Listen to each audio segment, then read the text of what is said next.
first season for me is really exciting because I got to know the orchestra, the audience in the last few seasons, and now it's my time to bring my own signature. And this is not only in my programs, it's actually over the course of the entire season.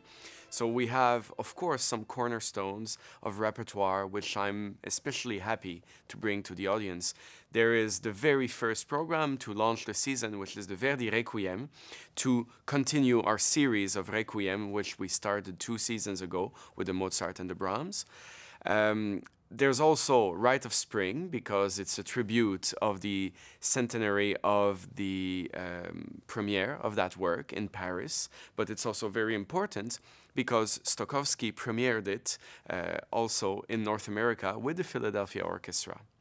There's also the Matthew Passion by Bach, which is very important to me because it's been almost 30 years. It has not been performed by the orchestra. And it's also a way for me to keep working on this Baroque and classical repertoire as a way of breaking the boundaries, opening up the repertoire of the orchestra, and benefiting from the fact that we can do as a symphony orchestra not only the big repertoire that we do in the 20th century and the 19th, but also the 18th century repertoire, which is so important in the history and the line of all this. As we survey over 300 years of repertoire and of music this season, we pay tribute to older masters as well as creating or doing for the first time in Philadelphia new works, especially commissioned by us or premiering it in North America for the first time, the same way that Stokowski did. So I will have the great pleasure to do a new piece commissioned for us by Gabriela Lena Frank. I will also do a new piece by Oliver Nussen and do the North American premiere of a concerto written for Leonidas Kavakos, a violin concerto by Osvaldo Golichov. Also, guest conductors like Simon Rattle are bringing new repertoire, new pieces, and have embarked with me on this journey of making the Philadelphia audience to reel the edge of what's best created in new music around the world.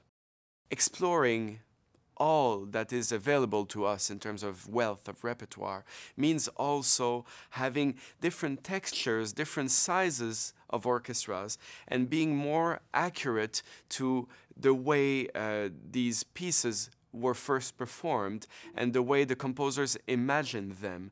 So we'll have big scores by Prokofiev and Shostakovich, and of course some Mahler, some Bruckner as well, which of course the full forces of the orchestra will be there. And some other nights will have serenades for strings, where only the strings will perform. Some nights will have a Bach night with all the Brandenburg concertos, where a reduced number of players will be on stage, because this will give a different kind of contact from the audience to the way we listen to the Philadelphia Orchestra. This is a fantastic adventure for me, because the first season as music director of the Philadelphia Orchestra is where I get to put my personal signature, my personal stamp, and we've been working very hard to bring as much creativity, as much excitement, and as much top quality music making with such great artists and our very own wonderful Philadelphia Orchestra. So I really hope that everyone will join us in this fantastic journey that is about to begin.